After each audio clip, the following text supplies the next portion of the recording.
उत्तर वैदिक काल, ठीक है, उत्तर वैदिक काल।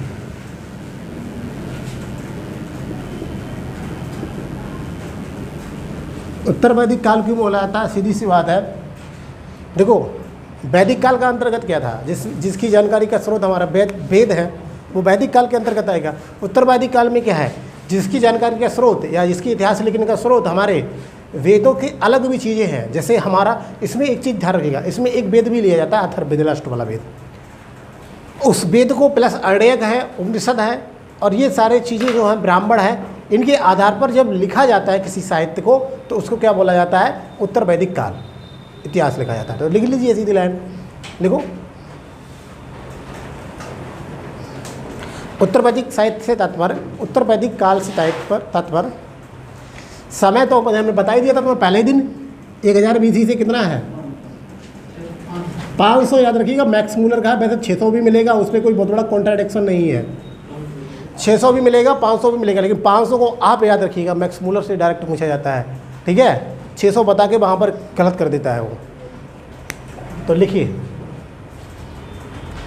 उत्तर वैदिक काल से तात्पर्य एक ऐसा क्षेत्र, सॉरी क्या लिख रहा हूँ, एक ऐसा काल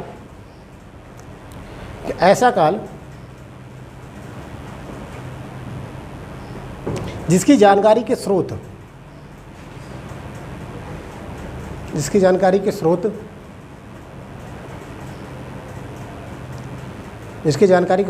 अथर्ववेद, ब्राह्मण उपनिषद, अथर्ववेद, ब्राह्मण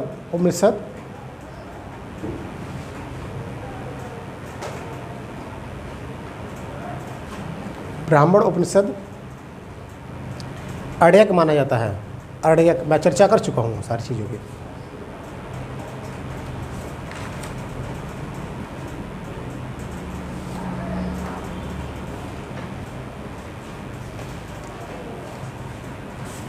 ठीक है, एक नोट करके लिखो, पॉइंट नोट करके लिखो। वैदिक काल की सबसे पवित्र नदी, वैदिक काल की सबसे पवित्र नदी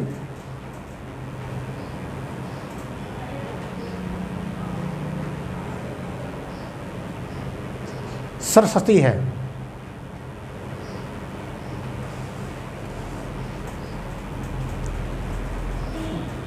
ठीक है, सरस्वती है, कंप्लीट। अगर तुमसे वैदिक काल की सबसे बड़ी नदी पूछी जाए, अब सबसे पवित्र नदी पूछी जाएगी, सरस्वती बताओगे, ठीक है। हाँ, अगला लिख लो। सिंधु नदी का उल्लेख सबसे ज़्यादा बार मिलता है। सिंधु नदी का उल्लेख सबसे ज़्यादा बार मिलता है। सिंधु नदी का उल्लेख सबसे ज़्यादा बार मिलता है।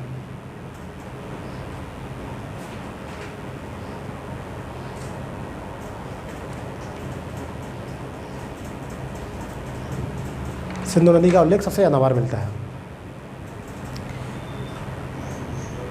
अब समझ लो पहले एक चीज़, देखो इसका मतलब क्या है, ये लोग भी उधर ही रहते होंगे, वैदिक काल के लोग उधर ही रहते होंगे जिस जगह हड़प्पा सभ्यता विकसित हुई है, उसी जगह के रहने वाले होंगे, तभी सिंधु नदी का ज़्यादा बार उल्लेख किया गया है। जैसे गंगा नदी का उल्लेख है 2 बार 3 बार गंगा नदी का उल्लेख है, ठीक है।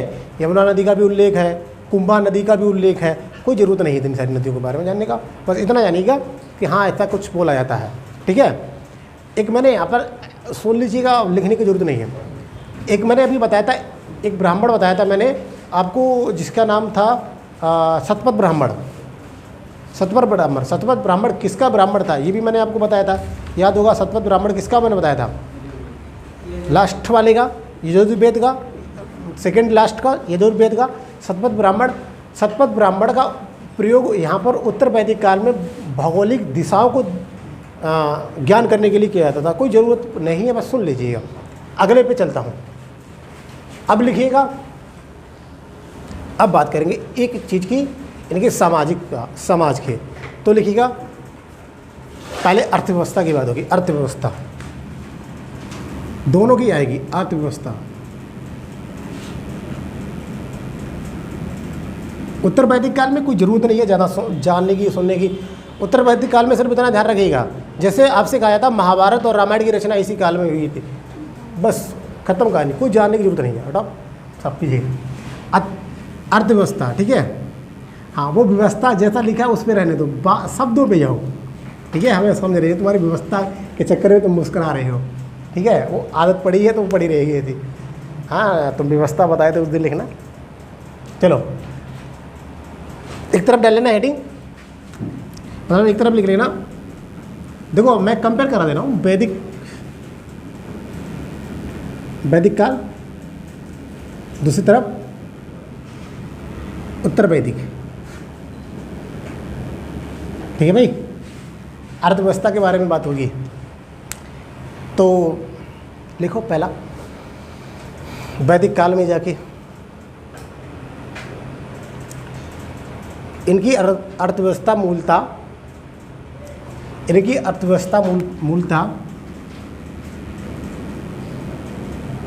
पशुपालन पर आधारित थी। इनकी अर्थव्यवस्था मूलतः पशुपालन पे आधारित थी।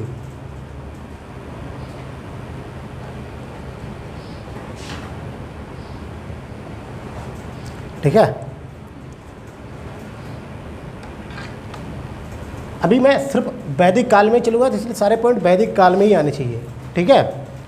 दूसरी चीज़, कृषि के बारे में ज्ञान था। कृषि के बारे में ज्ञान था, इसका 24 बार उल्लेख मिला है। कृषि शब्द जो है ना, एग्रीकल्चर, उसका 24 बार उल्लेख मिला है, मतलब जानकारी थी इन लोगों को।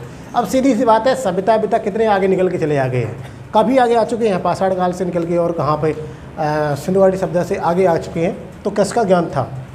अगला लिखिए, दान दक्षिणा युद्ध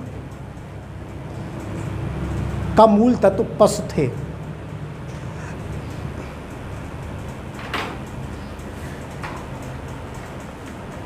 दान दक्षिणा युद्ध का मूल तत्व पशु थे।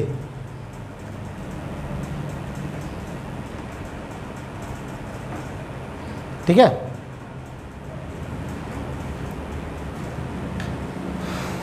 अगला देखिए, धनी व्यक्ति को किस में जाओगे, वैदिक काल में चलना नहीं चाहिए, ना तो उसमें घुस जाओगे उत्तर वैदिक काल में। धनी व्यक्ति को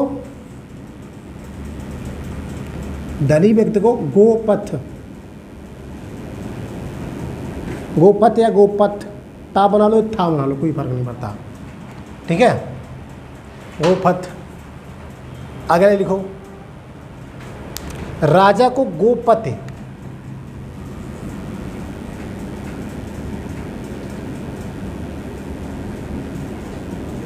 राजा को गोपथ। अब जो 2 पॉइंट है वो बहुत इंपॉर्टेंट है आपके लिए।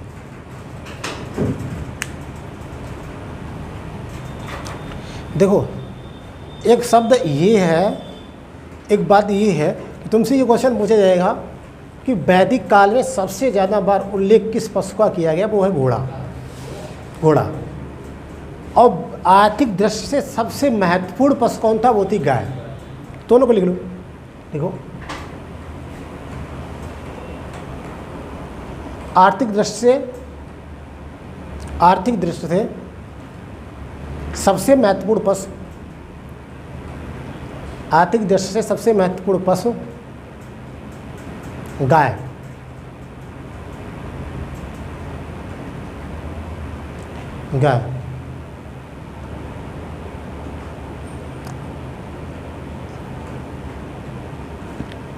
ठीक है, सबसे ज़्यादा बार घोड़े का उल्लेख। 2 चीज़ें बहुत हैं छोटी छोटी सी, समझिए।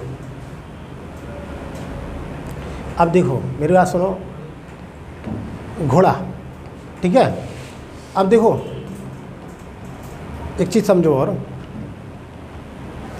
माना तो ये भी जाता है, वैदिक काल की सभ्यता ये मानती है कि सृष्टि की रचना का एक मुख्य आधार गाय थी।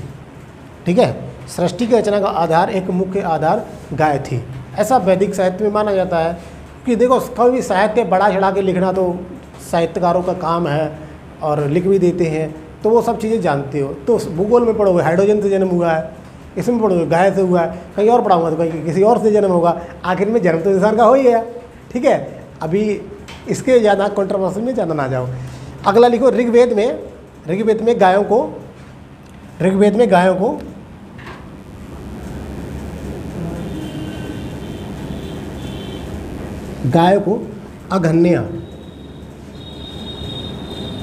अघन्या और इसके लिए एक शब्द कहीं और मिलता है आहन्या। हाँ, अब अघन्या पे ध्यान ज़्यादा रखना, ये नहीं आता, ये तो बहुत रेयरली आता है, बस ये इसको ना के बराबर मानो, लेकिन ध्यान रखना अघन्या। कोष्टक अघन्या का मतलब क्या है? वध करने योग्य नहीं, वध योग्य नहीं, वध योग्य नहीं, अघन्या, वध योग्य नहीं। ठीक है, गाय को क्या बोला? अघन्या। देखो एक बार में सुन लो, अर्थव्यवस्था किस पर आधारित है? पशुपालन पे आधारित है। पहली चीज़, कृषि का ज्ञान इन्हें था नहीं, होता तो 24 बार उल्लेख नहीं होता। धनी व्यक्ति को गोपत बोला जाता था, राजा को गोपति बोला जाता था, और गाय को अघन्या बोला गया। सबसे ज़्यादा बार इसमें जो जिस पशु का वर्णन किया गया घोड़ा है, और सबसे ज़्यादा आर्थिक दृष्टि से सबसे महत्वपूर्ण क्या था? गाय थी। जितने भी युद्ध हुआ करते थे, जितने भी दान दक्षिणा भी दी जाती थी, वो हमेशा किसकी दी जाती थी? गाय की। जिसके पास ज़्यादा गाय वो राजा, सबसे ज़्यादा पैसे वाला। ठीक है, उत्तर वैदिक काल में चले जाओ, दौड़ के लिख लो, उत्तर वैदिक काल में 2 पॉइंट लिख लो। अर्थव्यवस्था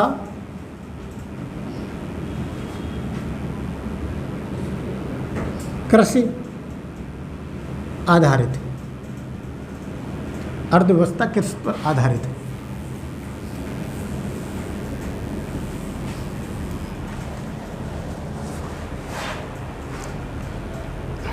अगला लिखो,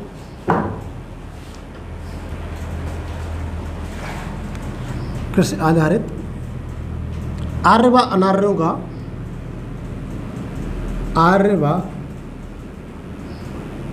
अनार्य का,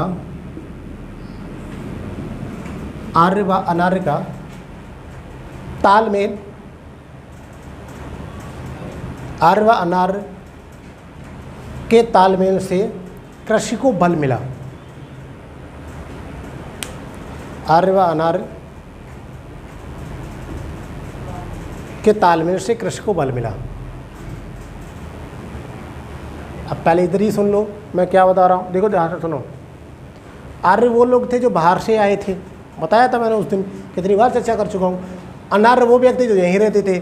अब देखो पहले शुरुआती में जब आए थे ये लोग, तो लोगों में युद्ध हुए, लड़ाई करी, लेकिन फिर धीरे धीरे क्या हुआ, आपस में सामंजस्य बैठ गया। लोग आर्यों को भी एक्सेप्ट कर लिए और आर्यों ने अनार्यों को भी एक्सेप्ट कर लिया जो यहीं के निवासी थे, ऐसा कहा गया। तो फिर क्या हुआ है कि कहीं न कहीं उत्तर वैदिक काल में, क्योंकि वैदिक काल में वो आए थे, उत्तर वैदिक काल में एडजस्ट कर गए। तो तुम्हें पता है कि आर्य जो थे वो कहीं न कहीं मॉडर्न चीज़ों के ऊपर विश्वास करते थे। अब पता था, मैंने बताया था बहुत सारी चीज़ों के बारे में पहले से बता चुका हूँ। तो अब क्या होगा कि अगर जब ये दोनों मिल जाएंगे, तो इन्होंने भाला का आविष्कार कर रखा था, तो अब धीरे धीरे सारी चीज़ों को लोहे वगैरह का प्रयोग करना, और लोहे और बहुत सारी चीज़ें धातुएं और भी मिल गई थी, अल्टरनेटिव चीज़ें मिल चुकी थी, तो उनका प्रयोग करना ये सीख चुके थे। अब इनका प्रयोग करना अगर ये सीख चुके थे तो कृषि तो अच्छी होगी। तो कृषि प्रधान, पहले गाय पे अर्थव्यवस्था, पशुपालन पे, अब किस पर डिपेंड होगी उत्तर वैदिक काल में? कृषि पे। बस आर्थिक अर्थव्यवस्था कंप्लीट। अगला लिखो सामाजिक। सामाजिक पे चर्चा हो जाएगी, 2-4 मिनट लगने वाले हैं, बस खत्म कहानी हो जाएगी हमारे इस चैप्टर की। सामाजिक, सामाजिक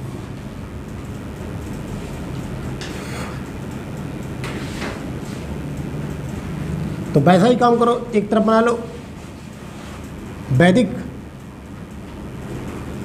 दूसरा तरफ उत्तर वैदिक। ठीक है, वैदिक उत्तर वैदिक।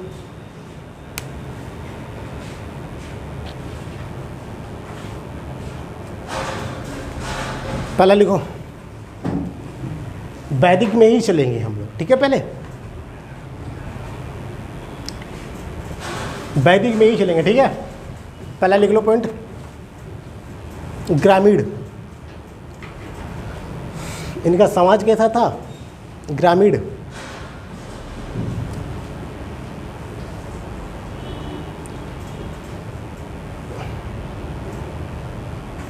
सामूहिक जीवन,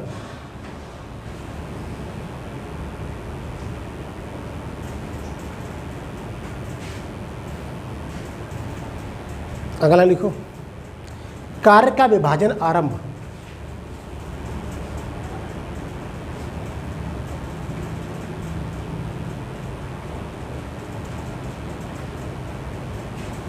कार्य का विभाजन आरंभ।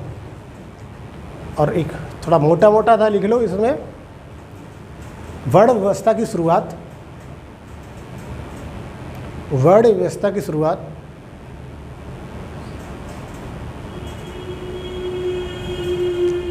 वर्ण व्यवस्था की शुरुआत का प्रथम उल्लेख। वर्ण व्यवस्था की शुरुआत का प्रथम उल्लेख, ठीक है। वर्ण व्यवस्था की शुरुआत का प्रथम उल्लेख, ये लिख लेना भाई कहाँ पर उल्लेख है। तो 10वां मंडल, ऋग्वेद के 10वें मंडल में, पुरुष सूक्त में। ऋग्वेद के 10वें मंडल के पुरुष सूक्त में, बस, ठीक है।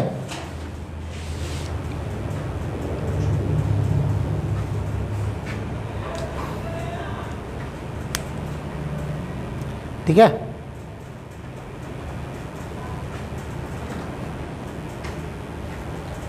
अब कोई ज़्यादा बताने की जरूरत नहीं है। सामाजिक, अब महिलाओं के ऊपर आ जाऊँगा, 1 मिनट में महिलाओं की बात करूँगा मैं। तो मैंने कहा था, बताया था, यहाँ पे जो वैदिक काल में जो लोग थे वो ग्रामीण थे। ग्रामीण होने के साथ साथ इनका खानाबदोश जीवन था। खानाबदोश से अगर जीवन होगा तो मैंने आपको बताया था सामूहिक जीवन यापन करते थे। सामूहिक जीवन यापन करते तो आगे मैंने बताया था कार्य का विभाजन कर दिया गया था। वर्ण व्यवस्था का पहला कंसेप्ट यहीं से प्रारंभ होता है। लेकिन उस समय क्या था कि वर्ण व्यवस्था इस आधार पर नहीं थी जैसे अब बन गई है। उस समय किसी भी व्यक्ति को कोई भी कार्य करने की छूट हुआ करती थी। जैसे कोई व्यक्ति ऐसा है जिसको वर्ण व्यवस्था के क्रम में ऊपर आता है तो वो निम्न वर्ग का कुछ काम करना चाहता है तो कर सकता है, कोई दिक्कत नहीं। व्यापारिक गतिविधियों के आधार पर वर्ण व्यवस्था को प्रारंभ किया गया था। कोई बहुत बड़ा यहाँ पर वर्ण व्यवस्था इतनी बड़ी मुद्दा नहीं थी जितना आजकल है, ठीक है। अगला लिख लो, महिलाओं की दशा, इसी में चलोगे। वैदिक काल में ही महिलाओं की दशा,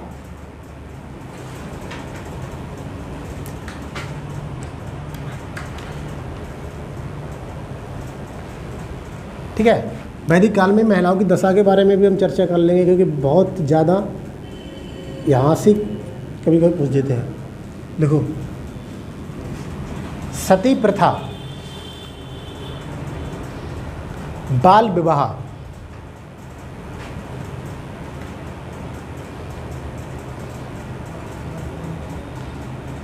सती प्रथा, बाल विवाह,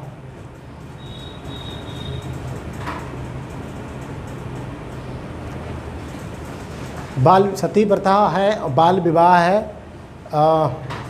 पर रोक,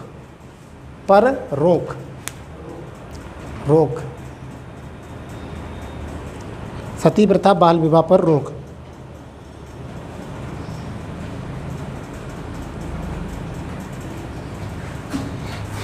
ठीक है। अब सुन लो कुछ चीज़ें जो मैं इम्पोर्टेंट होगी, मैं लिखाऊंगा। देखो, सती प्रथा थी, बाल विवाह था, ये सब चीज़ें इस काल में रोक लगी थी, ठीक है। नहीं मानते थे ये लोग।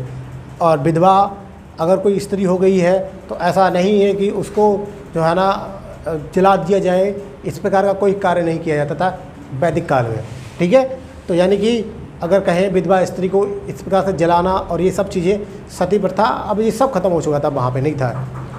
दूसरी चीज़, महिलाओं को अपनी इच्छा के अनुसार, यानी कि महिलाओं को अपनी इच्छा के अनुसार वर चुनने का भी अधिकार था।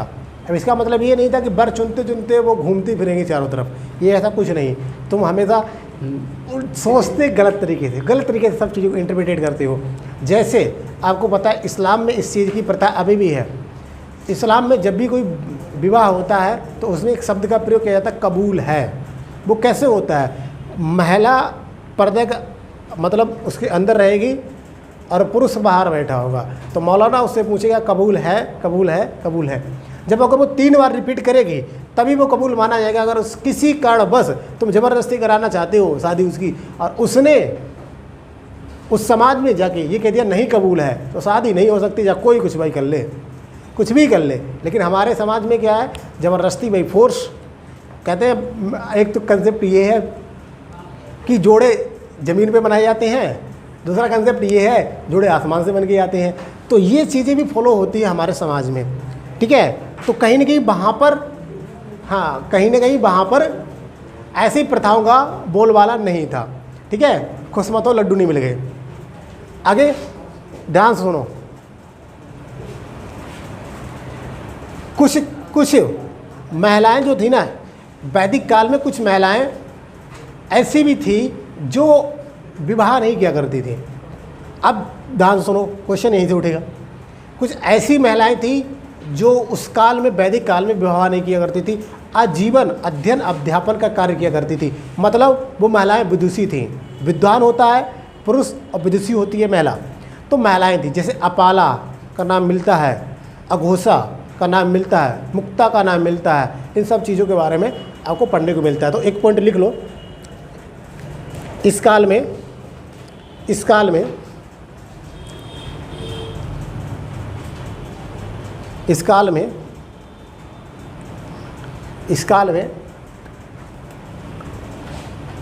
अपाला,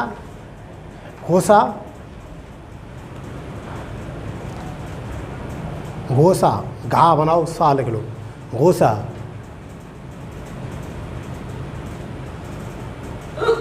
ठीक है।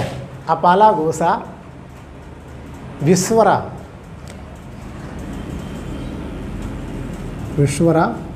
ने मंत्रों की रचना की थी, ठीक है। हाँ,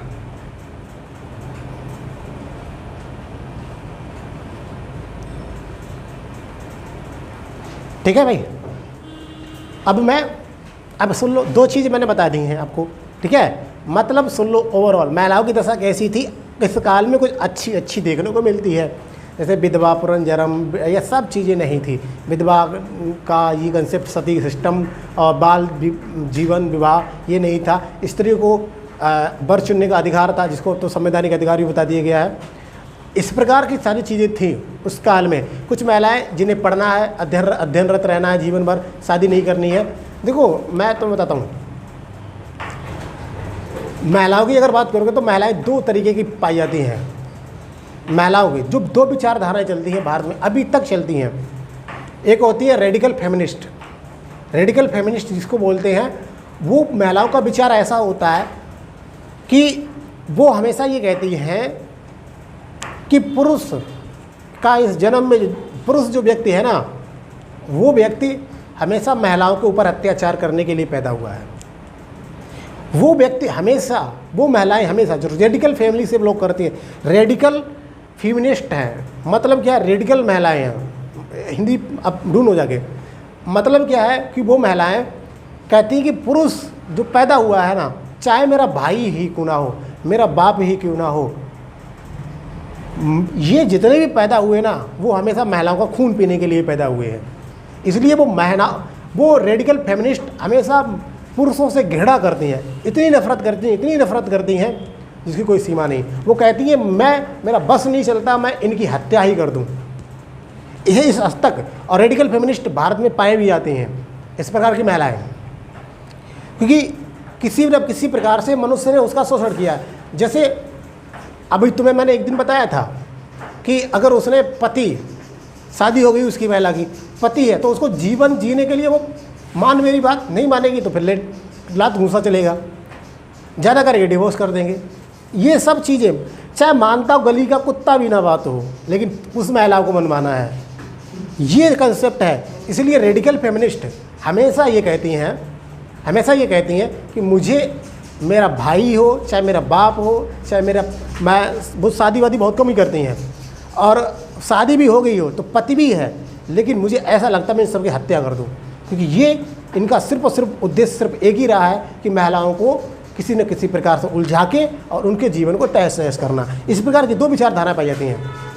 लेकिन एक विचारधारा और पाई जाती है जो भारत में सब में है, मतलब भारत में ज़्यादातर है, जो ये विश्वास करती है मुझे उस व्यक्ति से नफरत नहीं है, मुझे मनुष्य से या पुरुष से मतलब नहीं है, मुझे नफरत उसके द्वारा किए गए कृत कार्यों से है।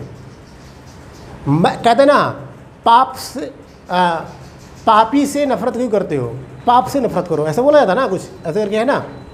तो पाप जो करता है उससे नफरत मत करो, उससे पाप जो उसने पाप किया है उससे नफरत करो। तो जस्ट उसी प्रकार से दूसरे लोगों का कंसेप्ट है कि वो ये कहती है कि महिलाएं, वो कहती है कि पुरुष जो है ना, पुरुष वो, हमें पुरुष से नफरत नहीं है, बस उसके कार्यों से नफरत है। ठीक है, अब देखो आगे चीज़ क्या है। इसी काल में देखो एक चीज़ समझो, इस काल में महिलाओं को राजनीति में भी, राजनीति का भी हस्तक्षेप था, और साथ साथ में ये क्या करती थी, राजा को दिशा निर्देशन का भी काम किया करती थी। ठीक है, और एक चीज़ ध्यान में रखिएगा, महिलाएं इस काल में महिलाएं युद्ध में भी भागीदारी लिया करती थी, युद्ध में भी भागीदारी, इस काल में महिलाएं युद्ध में भी भागीदारी लिया करती थी। अब मैं यहाँ पे थोड़ा सा रुकूंगा, थोड़ा सा मैं तुम्हें समझाने की कोशिश करूँगा, क्योंकि देखो सब चीज़ें एग्जाम में नहीं आती हैं, कुछ चीज़ें समझ के भी रखनी चाहिए तुम्हें। जैसे एक चीज़ समझो यहाँ पर अच्छी तरीके से, यहाँ पे अब थोड़ा आओ इधर, थोड़ी चर्चा करते हैं एक चीज़ की। और मुझे एक चीज़ बताओ, अब एक बहुत युद्ध आजकल बहुत ज़्यादा चर्चा में रहता है, इजराइल और फ़िलिस्तीन का युद्ध, सुनते हो बहुत ज़्यादा। चर्चा क्या है मुझे उसके बारे में नहीं जाना है, इसका उपजा क्यों उपजा इसके बारे में नहीं जानता है, जाना पता है लेकिन जाना नहीं है। बहुत बड़ा मुद्दा है, ये सब एक ही परिवार के लोग निकले हुए हैं, एक ही परिवार के लोग निकले हुए हैं, एक ही परिवार में अलग अलग ब्रांचेज हो गई हैं, उस ब्रांचेज का ही अपना युद्ध है, तो उसके बारे में नहीं जाना। मुद्दा ये है कि फ़िलिस्तीन और इजराइल में, फ़िलिस्तीन आखिर में इजराइल के सामने हारता क्यों है, या जिस जगह पे इजराइल रहता है उसके आस पड़ोस में लगभग सारी मुस्लिम कंट्रियां हैं। अब सारी मुस्लिम कंट्रियां हैं, अरब लीग जिसे बोल देते हैं वो हैं, फिर भी इजराइल सबसे डटकर मुकाबला करता है। कारण क्या है, सिर्फ और सिर्फ इसके पीछे कारण सिर्फ यही है कि वहाँ पर महिलाओं को भी सेना में भर्ती करने का अधिकार है, ट्रेनिंग भी वहाँ पर महिलाओं को दी जाती है। जहाँ पर महिला भी गन चला लेती होगी तो तुम क्या जीत पाओगे, कभी नहीं जीत पाओगे। तो ऐसी जगह पे जबकि पास में महिलाओं को अगर देखो, और अगर देखो अगर और समाज की देखो जाके, अलग कंट्री में देखो जाके, वहाँ पर महिलाएं क्या है, बुर्का पहनती हैं। कहा जाता महिलाओं को बुर्का के अंदर रखो। अब जो महिलाएं बुर्का पहनेगी वो महिलाएं हथियार का चला पाएंगी। अब जब तुम्हारे घर में कोई आतंकवादी या कोई व्यक्ति घुस जाएगा तो महिलाएं ये उम्मीद करेंगे पुरुष आके मुझे बचाए, और पुरुष आके मुझे बताएगा, तो उस चक्कर में क्या वो अपनी स्वयं सुरक्षा कर पाएंगी, नहीं कर पाएंगी। दूसरा सबसे बड़ा यहाँ पर देखो, आपके घर में अगर 5 लोग हैं और 5 लोगों में अगर 1 लोग कमाने वाला है और 5 लोग उसको खा रहे हैं, तो क्या उस देश की जीडीपी ऊपर जा पाएगी, कभी नहीं आएगी। मतलब क्या है, 5 लोग हैं तो 5 लोगों में से 4 लोग कमा रहे हैं, तो वो व्यक्ति अच्छी आसानी से अर्थव्यवस्था में ऊपर जाएगा, ज़मीन जायदाद प्लॉट खरीद सकता है। नहीं तो वो क्या करेगा, खाएगा और खाएगा, पैदा करेगा एक व्यक्ति, खाएंगे सब। तो इस प्रकार की चीज़ें चलेगी। मतलब क्या है कि इस काल में अगर महिला युद्ध में भागीदारी लेती थी तो इसका मतलब क्या है, कहीं ना कहीं ये काल में ये व्यक्ति कहीं ना कहीं समृद्ध होंगे। इसका बहुत सारी चीज़ें देख सकते हो। इजराइल के बारे में आप सुन सकते हो, महिलाएं देखो वहाँ पर गन चलाती हैं। अब भारत में इस परिप्रेक्ष्य में देख लो, भारत में अब उनको कुछ अधिकार दिया जा रहा है, अधिकार दिया जा रहा है, वो बाहर निकल के आ रही। सबसे बड़ी झंझट मालूम क्या है, सबसे बड़ी समस्या, और पुरुष के लिए आदमी शाम को भाग के आता है, घर पे बैग रखा, और सबसे बड़ी समस्या क्या है, उसके घर पे उसकी पत्नी होगी तो उसकी पत्नी की क्या समस्या है, वो कहेगी सबसे पहले कि आज ये सामान ख़त्म हो गया, आदमी कहेगा चल कल ले आएंगे। फिर वो कहेगा कि आज पड़ोसी ने ये बोल दिया, पड़ोसी ने बोल दिया। सबसे बड़ी समस्या। तीसरी सबसे बड़ी समस्या कि उसको बाहर जाने का मन है, तुम थक के आए हो, तुम नहीं ले जाओगे। अब वो बताए कि आज मेरी सास ने ये कह दिया है, आज तुम्हारे भैया ने, छोटे वाले ने ये कहा है। अब सबसे बड़ी समस्या यहाँ पर है, और दिन भर बैठ के 4 टीवी सीरियल देख रही है, तसल्ली से रिमोट से दे दो सर। मतलब क्या है, अगर तुमने जरा भी सोचा होगा इस चीज़ के बारे में, सिर्फ और सिर्फ लड़ाई का कारण क्या है, उस महिला को भी, और तुम्हारा मेंटलिटी गलत है इसलिए तुम उसको बाहर नहीं निकलने देते हो। तुम ये सोचते हो हमेशा, तुम्हारे दिमाग में एक विचार घर कर गया है कि अगर मैं इसको बाहर निकलने दूंगा, अगर मैं इसको बाहर निकलने दूंगा, देखो मैं चीज़ों को बोलूँगा, उसको समझने की कोशिश करना, अगर मैं इसको बाहर निकलने दूंगा तो हो सकता है कहीं ये भाग जाए। ये सोचते हो ना? अरे बिल्कुल पागल हो। जो महिला तुमसे शादी करने के बाद तुम्हारे यहाँ आई है, अगर उसको भागना होता तो पहले भाग जाती, तुम्हारे साथ क्यों आई है? इसका मतलब क्या है, तुमने अगर इस जड़ पे कार्य कर दिया, इस जड़ पे कार्य कर दिया कि तुम उसको भी कहो जा भाई, तुम भी कुछ काम करो, किसी कंपनी में करो, प्राइवेट या किसी प्रकार से कार्य करो, शाम को वो भी आएगी थकी टूटी और खाना वाना बनाएगी और तसल्ली से खा लोगे, 6 महीने में ख़त्म, सो जाओगे। और यहाँ पे क्या है, वो दिन भर ऐसी चीज़ें सामग्री इकट्ठी करती थी, विस्फोटक, और शाम को तुम्हारे सामने प्रकट, फिर चलता तुम्हारा गृह युद्ध, गृह कलेश, पड़ोसी युद्ध, ये सारे युद्ध होते हैं। तात्पर्य मेरा क्या है, उस महिला को बाहर निकलने दो, और महिला को बाहर निकलने दोगे तो फ्रीडम होगी उसके पास। फ्रीडम के साथ साथ वो महिला समाज को भी देखेगी। देखो मेरी बात सुनो, किसी भी चीज़ को समझने के लिए थोड़ा गहराई से जाना पड़ता है। जैसे किसी गरीब परिवार को देखो, 1971 से पहले इंदिरा गांधी ने एक बार प्रयास किया था कि जनसंख्या नियंत्रण करने का एक जनसंख्या नियंत्रण विभाग बना दिया था, सरकार गिर गई थी। कारण क्या है? कारण सिर्फ यही है कि गरीब व्यक्ति ये सोचता है, क्योंकि भारत में डेमोक्रेसी है, वोट करेगा, वोट से सरकार बनती है। गरीब व्यक्ति सोचता है कि भगवान ने बच्चे दिए, भगवान बच्चे पैदा कर रहा है, भगवान भी बच्चे पैदा कर भाई। तुम एक मिनट ये सोच, रोक के सोच के देखो। कहता कि भगवान ने अगर मुँह दिया है तो, अगर भगवान ने मुँह दिया है तो खाने को भी देगा भाई। अब कोई बात ऐसी चर्चा चलती है तो ये कह देते देखो उसके तो एक भी बच्चा नहीं, मेरे 5 बच्चे तो भगवान की देन है। भगवान की नहीं देन है। अगर वो महिला, ध्यान से समझो, मैं सामाजिक इशू पे जाता हूँ, उस चीज़ को समझने की कोशिश करो, हंसने का कुछ नहीं है इसमें। यार वो महिला बाहर जाएगी तो बाहर जाके उसके अंतर्गत क्या है, स्वतंत्रता की प्रवृत्ति आएगी। मुझे वो लड़कियां भी और वो महिलाएं भी अच्छी लगती हैं जो बाहर जाके कभी किसी व्यक्ति ने ऐसे कुछ कह दिया, कुछ अंट संट बोला और थप्पड़े आगे आती हैं, वो अच्छी लगती हैं। चवले पिट जाए, क्या दिक्कत है? पिट गई ना, अरे मारने की कोशिश की, अधिकार लेने की कोशिश की उससे, वो गलत बोल रहा था, क्या आके पुरुष को बताएंगे उसको, और पुरुष जाएगा उससे लड़ने के लिए? गलत है ये। अब वो महिला जाएगी, अब समझो इसका मतलब क्या है, अगर वो बाहर जाएगी तो वो सीखेगी, क्या सीखेगी? सबसे बड़ी चीज़, इतना सारा विज्ञापन चलता रहता है कि हम दो हमारे दो। मतलब क्या है कि भारत में तुम्हें पता नहीं होगा इस चीज़ के बारे में कि 1971 से बाद कांग्रेस की सबसे बड़ी गलती ये थी, 1971 के बाद उसने आगे जाके 1971 के बाद अगले 40-20 हमारे यहाँ पे 20 से 30 वर्षों में जनसंख्या डबल हो गई, जो आज सबसे बड़ा मुद्दा है। चाइना ने जनसंख्या नियंत्रण पहले से पा लिया है और अब वो कह रहा है कि जनसंख्या को बढ़ाया जाए। भारत जनसंख्या पे इतना ज़्यादा विस्फोट कर गया है सिर्फ 20 वर्षों में। कार्ड क्या था? कार्ड 2 ही थे। थोड़ा सा सुनोगे तो धैर्य रखोगे तो बताऊंगा। 1971 से पहले जब कांग्रेस सरकार, इंदिरा गांधी वगैरह थी, सरकार जाती है, उन्होंने सरकार जाने से पहले एक काम कर दिया था, एक एक्ट बना दिया था, एक नया विभाग बना दिया था जिसका नाम था जनसंख्या नियंत्रण विभाग। और जनसंख्या नियंत्रण विभाग में किया क्या करते थे, वो ज़बरदस्ती पुरुषों की नसबंदी, मतलब नसबंदी शब्द जो था पॉपुलर हो गया था, नसबंदी कर दिया। और नसबंदी अगर कर दिया तो कोई व्यक्ति, कोई आदमी या कोई भी गया कहीं पर दवाई लेने तो उसको ज़बरदस्ती नसबंदी कर दी तो पुरुष डरता था, आदमी महिलाएं डरती थी। ये सब चीज़ें जब चलने लगी ना, और ये कह दिया जाता था कि ऐसा अगर कार्य कर दिया ना तो उसको कुछ पैसे दे दिया, पैसे दे दो। अब पैसे दे दोगे तो इससे क्या होगा, तो उसकी अर्थव्यवस्था थोड़ी मतलब मजबूती आ जाएगी, उसका मतलब कहते हैं ना इंसेंटिव जिसको बोलते हैं, वो मिल जाएगा।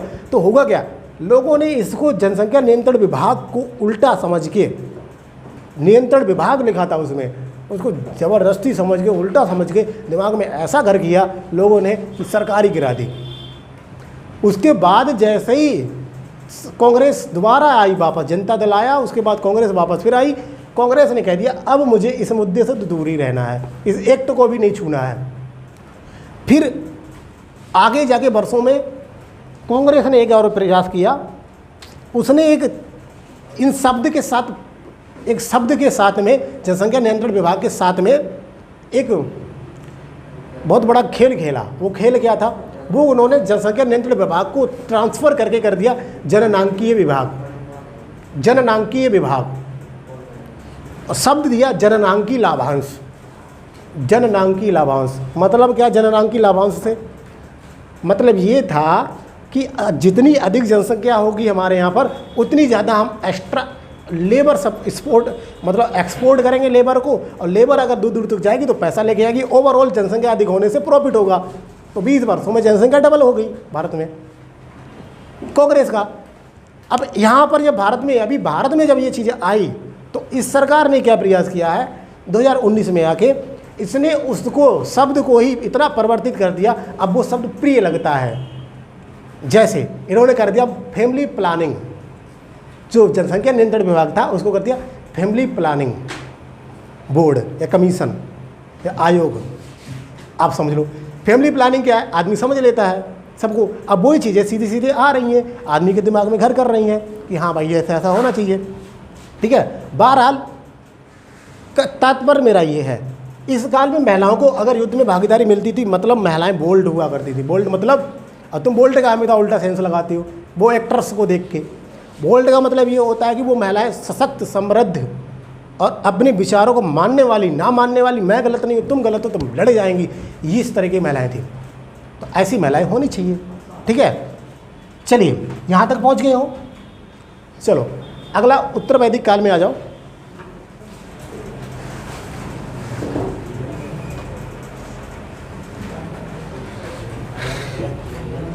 दूसरा, स्थिर ग्रामीण जीवन।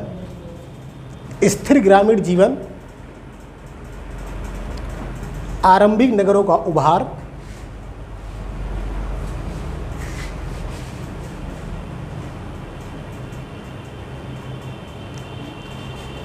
आरंभिक नगरों का उभार, वर्ण व्यवस्था। अगला पॉइंट, वर्ण व्यवस्था जन्म आधारित हो गई। वर्ण व्यवस्था जन्म आधारित हो गई।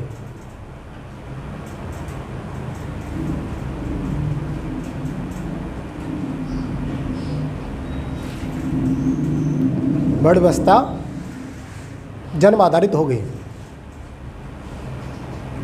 ठीक है, अब सुनो आगे की चीज़ें सुनो, बाद बाकी एक पॉइंट लिखाऊंगा। देखो जस्ट उसका अपोजिट हो जाएगा। महिलाएं अब जो है ना आगे समय में सभा और समितियों में महिलाएं भाग नहीं लेंगी। ठीक है, लेकिन एक चीज़ ध्यान रखो, एक शब्द है, एक दो महिलाएं हैं गार्गी और मैत्री, इनका भी उल्लेख मिलता है उत्तर वैदिक काल में। तो एक पॉइंट और लिख लो, काम खत्म। देखो गार्गी व मैत्री का उल्लेख उत्तर वैदिक काल में मिलता है।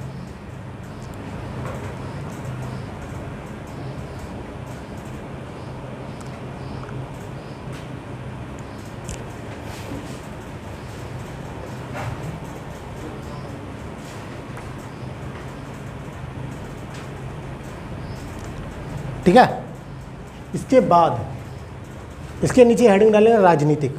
ठीक है, राजनीतिक दोनों तरफ जैसे यहाँ पे राजनीतिक डाल लेना, बाद में यहाँ पे डाल लेना। अभी इसमें बात कर लेते हैं दो तीन शब्द की। राजनीतिक लिख लो, वैदिक काल में राजनीति लिख लो।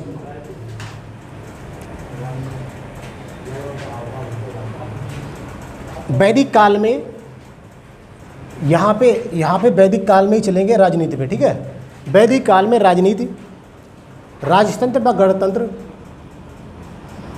वैदिक काल में राजनीति राजतंत्र व गणतंत्र दोनों पर आधारित थी।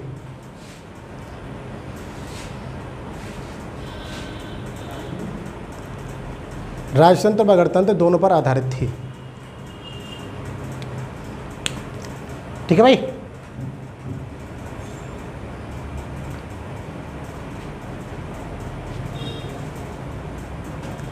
अगला इसमें आ जाओ, उत्तर वैदिक काल में। देखो यहाँ पे कोई जानने राजनीति कैसी थी, तो देखो मैं तुम लिखोगे तो बहुत लिखने पड़ जाएगा, मैं बोल लेता हूँ। वैदिक काल में राजनीति थी वो कैसी थी, राजतंत्र और गणतंत्र दोनों मिलती है, जहाँ पर जनता का भी सहयोग रहेगा, राजा का भी सहयोग रहेगा। जनता का क्या सहयोग रहेगा, राजा का सहयोग रहेगा, उसके पीछे सुन लो।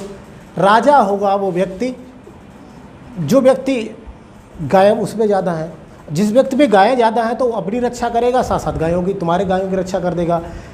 सामूहिक रूप से व्यक्ति उसको ज़्यादा मानेंगे, और ज़्यादा मानेंगे तो इसका मतलब क्या है, वो कोई एक ऐसा प्रधान होगा, सिर्फ ऐसा प्रधान होगा तो एक नाम मात्र का, शक्ति उसकी खुद की तो कुछ नहीं है, ना तो वो उसके पास सेना शक्ति है, ना वो वेतन दे रहा है।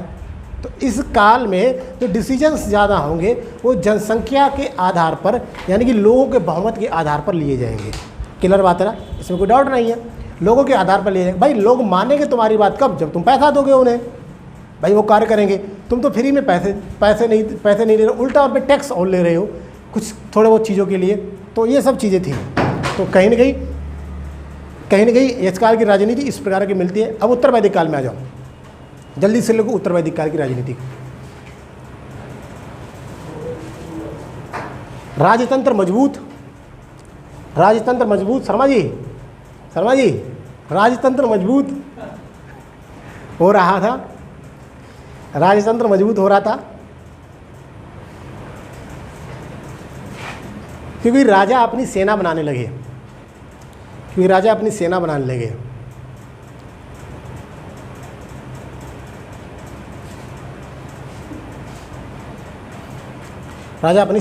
लगे। ठीक है। हाँ, अब आगे सुन लो, लिखो मत, ज़्यादा कोई दिक्कत नहीं, ज़्यादा ज़रूरत होगी वो लिखो।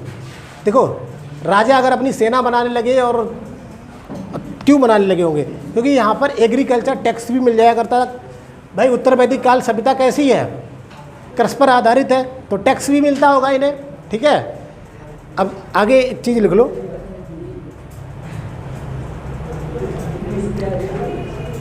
कर को भाग दुख कहा जाता है। बस 4 मिनट का बचा मामला। कर को भाग दुख कहा जाता है। हाँ? कर को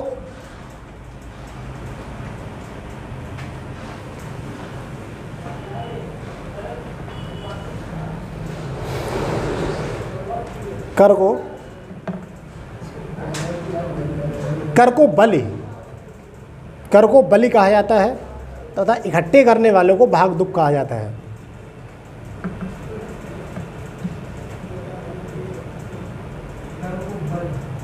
कर को बलि कहा जाता है तथा इकट्ठा करने वाले को भाग दुख कहा जाता है।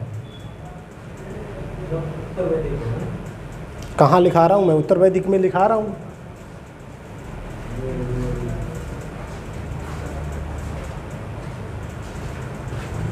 ठीक है, अगला आ जाओ, 2 मिनट में चर्चा हो जाएगी इसकी भी। ठीक है, तो राजनीति चर्चा हो गई, सामाजिक चर्चा हो गई। अब आगे बात करेंगे, एक और बचा है लास्ट पॉइंट हमारा, धर्म।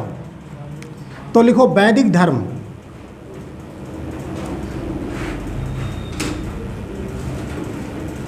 वैदिक धर्म, ठीक है।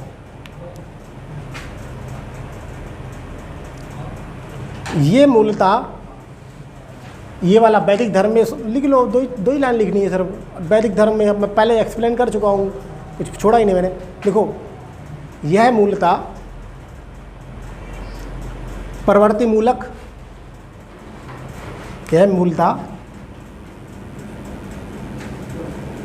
प्रवृत्ति मूलक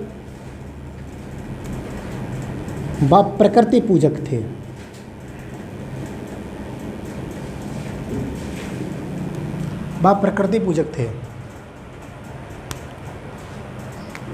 दूसरा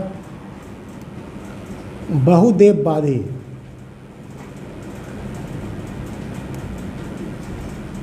बहुदेववादी मतलब बहुत सारे देवताओं को मानते थे।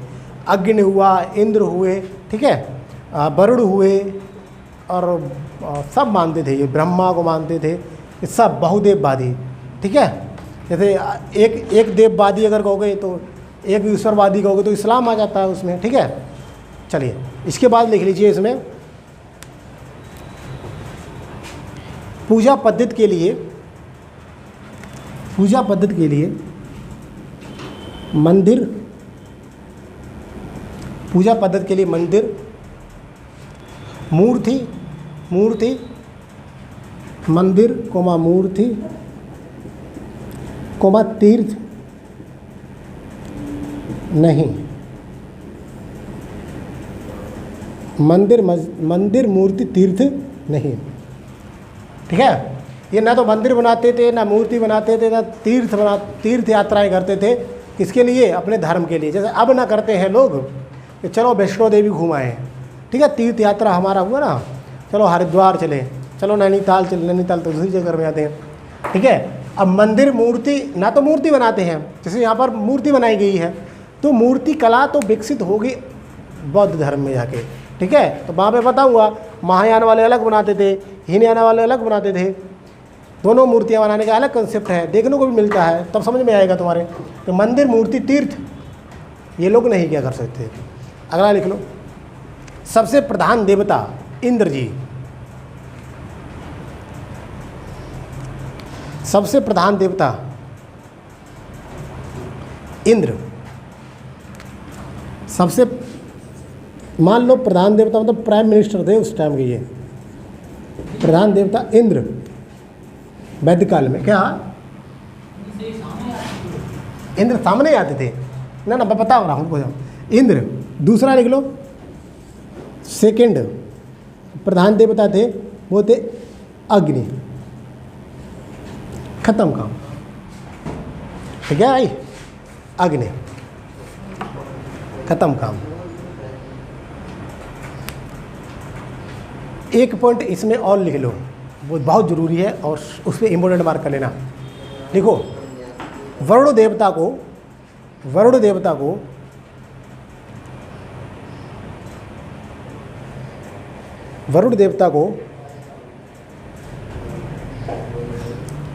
ऋत, यहाँ लिख देता हूँ मैं इसको, वरुण देवता को ऋत कोष्टक में लिख लेना, नैतिकता का देवता। और ये क्वेश्चन पूछा गया है, पूछा जाता है, ऋत का देवता या नैतिकता का देवता कहा गया है, ठीक है, ठीक है। अब मेरी बात सुनो, क्या तुम बता रहे थे मुझसे? प्रधान इंद्र सामने नहीं आया करते थे, ऐसा कहा जाता था कि देखो, ऐसा कहा जाता था कि इंद्र एक देवता है, तो है कोई दिक्कत नहीं, और हमने अपने सारी चीज़ों को देवताओं से जोड़ दिया है, चाहे पानी हुआ, अग्नि हुई, सूर्य हुए, चंद्रमा हुए, तारे हुए, सबको हमने देवताओं से जोड़ दिए। कंसेप्ट सिर्फ इतना ही था, जल को जोड़ा, वरुण का निवास होता है, पानी गंदा ना करे कोई, ठीक है। और पेड़ में भी भगवान का वास होता है, ऐसा हमने जैसे पेड़ों के साथ हम केला को देख के, केला जो होता है, केला को देख के तो इसमें बृहस्पति देवता का वास होता है, पूजा करते हैं। क्यों? क्योंकि प्रकृति में अगर इसको तुम काट दोगे तो कहीं ना कहीं होगा क्या, इससे वायु प्रदूषण बढ़ेगा। तो इन सब चीज़ों को वो लोग जानते थे, इसलिए सब चीज़ों को देवी देवताओं से जोड़ दिया था। क्लियर बात है ना? अब क्या था कि प्रकृति फलेगी फूलेगी, प्रकृति फलेगी फूलेगी, तो फिर क्या है, उसके लिए उनको पानी चाहिए, और पानी चाहिए तो ये कहा जाता था कि इंद्र देवता थे जो पानी वर्षा सकते थे, तो इंद्र देवता पानी वर्षाते थे। तो इंद्र देवता को ऐसे मानते थे कि इंद्र देवता सबसे प्रमुख है, पानी सबसे बड़ी समस्या थी, तो पानी का सोल्यूशन इंद्र देवता कर दिया करते थे, तो इसलिए उसको माना गया। अग्नि को इसलिए माना गया था कि अग्नि ऐसी चीज़ है जो अपने आप में सब चीज़ों को डाल के व्यक्ति को क्या कहती है, एक तरीके से पवित्र करती है, इसलिए अग्नि को सेकेंड लार्जेस्ट भगवान माना गया था। अब जैसे तुम जानते एक चीज़ और जानते हो, कन्हैया जी वाला सुना है तुमने? कन्हैया जी का इंद्र वाला कंसेप्ट, वो पूरा गोवर्धन पर्वत ऐसे उठा लिया था, हाँ, तुम जानते हो। तो वहाँ पर भी इंद्र, और इंद्र ऐसे देवता थे जो हमेशा अपना वज्र लेके घूमते रहते थे। आज आप तुझे बताते हैं वज्र, जाने कितने देवताओं ने वज्र उनका अहंकार तोड़ा। उसी क्रम में कृष्ण भगवान भी तोड़ा उनका अहंकार। चलिए बात बाकी इतना ही है वैदिक धर्म में। उत्तर वैदिक धर्म में चले जाओ, 2 पॉइंट लिखो, बस काम खत्म। लिखो, ऋग्वैदिक धर्म जारी रहा, ऋग्वैदिक धर्म जारी रहा।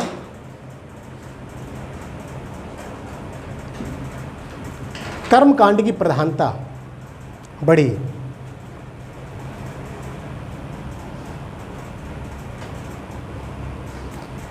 कर्मकांड प्रधानता बढ़ी।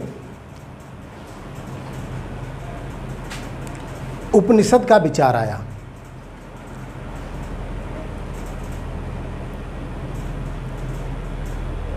उपनिषद का विचार आया। बस ठीक है, बस नहीं आई, मतलब यही है इतना।